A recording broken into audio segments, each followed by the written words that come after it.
नमस्कार स्टूडेंट, कैसे हैं आप सब। आज के जो टॉपिक है वो है ठोस विलयन। इसके जस्ट पीछे हमने पढ़ी है ठोस के द्रव में विलेयता, गैस के द्रव में विलेयता, है ना, हेनरी के नियम। ये सब आपको डिस्कशन बॉक्स में मिल जाएगा। और हमारा जो चैप्टर चल रही है चैप्टर सेकेंड, जिसका नाम है विलयन।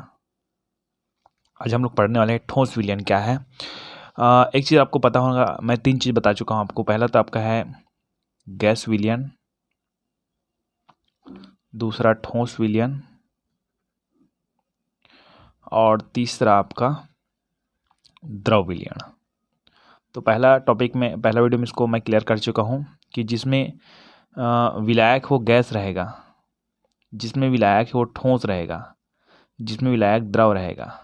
ठीक है, तो अगर विलायक गैस है, चाहे विलेय ठोस द्रव गैस कुछ भी हो, तो वो आपका गैस विलयन कहलाएगा। अगर विलायक ठोस हो और उसका विलेय चाहे ठोस द्रव गैस जो भी हो, वो ठोस विलयन कहलाएगा। उसी तरह विलायक द्रव हो लेकिन विलेय ठोस द्रव गैस कुछ भी हो, तो वो क्या है, आपका द्रव विलयन है ना। तो हम लोग अभी चल रहे हैं किसमें, ठोस विलयन में। किसमें चल रहे हैं, ठोस विलयन। तो ठोस विलयन क्या है देखिए ध्यान से, और ठोस विलयन के प्रकार क्या है उसको हम लोग क्लियर करते हैं। ठीक है, चलिए। तो ठोस विलयन वे विलयन होते हैं जिसमें दो या दो से अधिक ठोस अवयव परस्पर निश्चित ढंग से मिश्रित होते हैं। अब सीधी बात यह है कि ठोस विलेय हो सकता है और विलायक तो ठोस ही रहेगा, याद रखिएगा आप लोग। ठीक है, तो ठोस विलयन वे विलयन होते हैं जिसमें दो या दो से अधिक ठोस अवयव परस्पर निश्चित ढंग से मिश्रित होते हैं। इस जो परिभाषा, इस परिभाषा में केवल ये बताया जा रहा है कि जो ठोस है वो ठोस से विलित होते हैं, जबकि आपको पता है कि ठोस विलयन में क्या होता है कि ठोस विलायक होता है और विलेय कुछ भी हो सकता है कि नहीं। तो यहाँ पर ठोस विलयन पढ़ने का तात्पर्य यह है कि हम लोग ठोस और ठोस की बातें कर रहे हैं ना। तो ठोस विलयन वे विलयन होते हैं जिसमें दो या दो से अधिक ठोस अवयव परस्पर निश्चित ढंग से मिश्रित होते हैं, है ना। ऐसा विलयन जिसमें विलेय की भौतिक अवस्था, अब देखिए इसका मैं परिभाषा दे रहा हूँ ठोस विलयन का परिभाषा, कि ऐसा विलयन जिसमें विलेय की भौतिक अवस्था ठोस, द्रव या गैस तथा विलायक की भौतिक अवस्था ठोस होती है, तो उसको बोलते हैं ठोस विलयन। क्या बोलते हैं, ठोस विलयन, है ना। तो ये दोनों लिख देंगे आप लोग, है ना। अब इसको उदाहरण देखते हैं। तो मिश्र धातु, क्योंकि मिश्र धातु क्या है, ठोस का बहुत ही महत्वपूर्ण क्या है उदाहरण है, क्योंकि इसमें दो धातु मिले होते हैं, दोनों क्या होते हैं, ठोस होते हैं मिश्र धातु में। ठीक है, अब हम लोग चलते हैं, ठोस विलयनों को दो भागों में बांटा गया है। ठोस विलयन के जो भाग हैं, पार्ट्स हैं, उसके बारे में चलते हैं। तो सबसे पहला पॉइंट आता है आपका प्रतिस्थापित ठोस विलयन, सब्स्टिट्यूशनल सॉलिड सॉल्यूशन।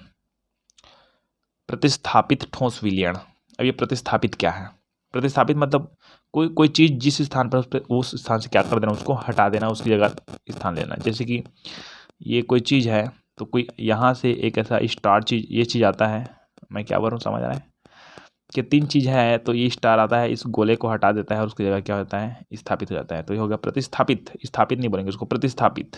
हाँ, इसको प्रतिस्थापित कर दिया, है ना। तो इस प्रकार के, अच्छे, प्रतिस्थापित ठोस विलयन इसका टॉपिक का नाम है ना। तो इस प्रकार के विलयन में एक ठोस पदार्थ के घटक,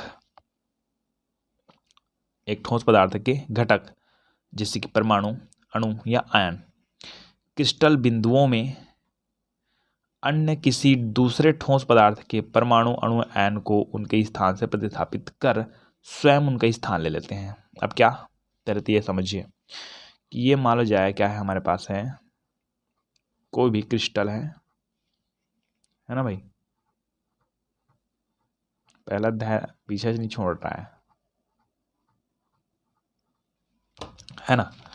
अब मैं क्या बोलता हूं कि ये सब जने क्या है आपका, है ना, क्रिस्टल बिंदु है, क्रिस्टल बिंदु। इस प्रकार के विलयन में एक ठोस पदार्थ के घटक, चलो यहां पर एक ठोस पदार्थ है, उसका घटक, एक ठोस पदार्थ के घटक, परमाणु, अणु या आयन क्रिस्टल बिंदुओं में, जो यह सब क्या है, क्रिस्टल बिंदु है, क्रिस्टल बिंदुओं में अन्य किसी दूसरे ठोस पदार्थ के परमाणु, ये सब ठोस पदार्थ है, इन सब के परमाणु, अणु या आयन को उनके स्थान से प्रतिस्थापित कर, चलो मैं यहां से इसको हटा देता हूं, ये वाले को, ठीक है, ये अलग हटा देता हूँ, हट गया। और उसकी जगह ये वाला जो घटक है ना उसको मैं डाल देता हूँ यहाँ, ठीक। तो यहाँ पर मैं इसको रेट कर देता हूँ, ठीक। या तो और कहीं और डाल देता हूँ, यहीं पास यहाँ डाल देता हूँ, ठीक है। अब ये वाला घटक है वो चला गया किसमें, कहीं पास और डाल देता हूँ ऐसे। अंदर को इसके अवकाश में नहीं जा रहा है ना, कहाँ जा रहा है, इस जालक बिंदु को हटाकर, क्रिस्टल बिंदु को हटाकर, ठीक है, उसी की जगह जा रहा है। तो इस प्रकार के विलयन में एक ठोस पदार्थ के घटक, ये एक ठोस पदार्थ के घटक है, वहाँ ठोस पदार्थ के घटक परमाणु अणु आयन है, वहाँ क्रिस्टल बिंदुओं में, जो क्रिस्टल बिंदु है उस क्रिस्टल बिंदु में अन्य किसी दूसरे ठोस पदार्थ के परमाणु आयन को उनके स्थान से क्या कर देता है, प्रतिस्थापित कर देता है और स्वयं उनका स्थान ले लेता है। तो इस प्रकार के ठोस को, है ना, तो इस प्रकार के ठोस विलयन क्या कहलाते हैं, प्रतिस्थापित ठोस विलयन कहलाते हैं। इतना पूरा लिखिएगा, ठीक है। उदाहरण में आप ये देखिएगा, इसमें आप अब विलेय किसको बोलेंगे, तो आप यहाँ पर जो रेड है उसको क्या बोलेंगे, ऐसे रेड बना देता है, दूसरे कलर में इसको बोलेंगे विलेय, और जो गोला है वो क्या कराएगा आपका, विलायक, है ना। तो ये हो गया आपका कौन सा, प्रतिस्थापित ठोस विलयन, है ना। उदाहरण में आप लोग देख लेंगे, किसी को उदाहरण देते हैं, उदाहरण में हम लोग देते हैं, चित्र बनाना, उदाहरण बनाना, ठीक है। पीतल, पीतल एकदम शुद्ध नहीं होता पीतल, है ना। ओके, आगे हम लोग चलते हैं दूसरा पॉइंट नंबर 2,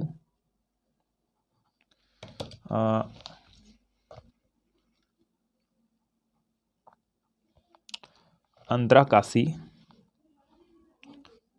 ठोस विलयन, अंतराकाशी ठोस विलयन, ये क्या है देखिए। इसमें भी आपको थोड़ा बहुत डिटेल क्लियर करना पड़ेगा, कोई बड़ी बात नहीं है, एकदम सिंपल टॉपिक से है।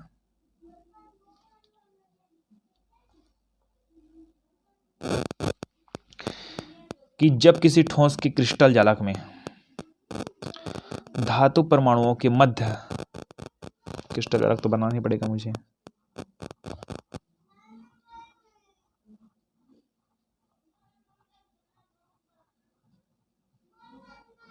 इस तरह से आप फास्ट बनाना सीख रहे हैं, है ना। ओके, हाँ।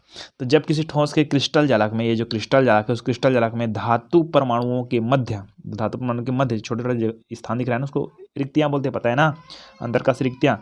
तो धातु परमाणुओं के मध्य कुछ रिक्त स्थान या अंतरकाश की स्थान रह जाते हैं, जिसमें किसी अन्य उपयुक्त आकार के छोटे ठोस परमाणु, देखिए यहाँ पर मैं छोटे छोटे परमाणु, देखिए इसी के बराबर बनाऊंगा ऐसे परमाणु, तो ये कहाँ पर जाएगा, नहीं जा पाएगा, ठीक है। तो यहाँ पर छोटे छोटे परमाणु, है ना। तो जब किसी ठोस के क्रिस्टल जालक में धातु परमाणुओं के मध्य, जो धातु परमाणु है ना उसके मध्य, यहाँ पर देखो ये 4 को ऐसे बनाता हूँ, 1 2 3 4, तो बीच में एक जगह छूटा ना, ठीक है। तो धातु परमाणुओं के मध्य कुछ रिक्त स्थान या अंतरकाशी स्थान रह जाते हैं, जिसमें किसी अन्य उपयुक्त आकार के छोटे ठोस परमाणु इन रिक्तियों को ग्रहण कर लेते हैं, इन रिक्तियों को क्या कर लेते हैं, ग्रहण कर लेते हैं, है ना, या इन रिक्तियों के द्वारा ग्रहण कर लिए जाते हैं, ठीक है। तो ये छोटा परमाणु कहाँ जाकर यहाँ शिफ्ट हो जाता है, छोटा सा ऐसा बनाना है, जिसमें रिक्तियों के बीच में बना देना है कहीं कहीं पास, ठीक है। तो जिसमें अंतरकाश की स्थान रह जाते हैं, जिसमें किसी अन्य उपयुक्त आकार के छोटे ठोस परमाणु इन रिक्तियों के द्वारा ग्रहण कर लिए जाते हैं या समा जाते हैं, है ना। तब इस प्रकार का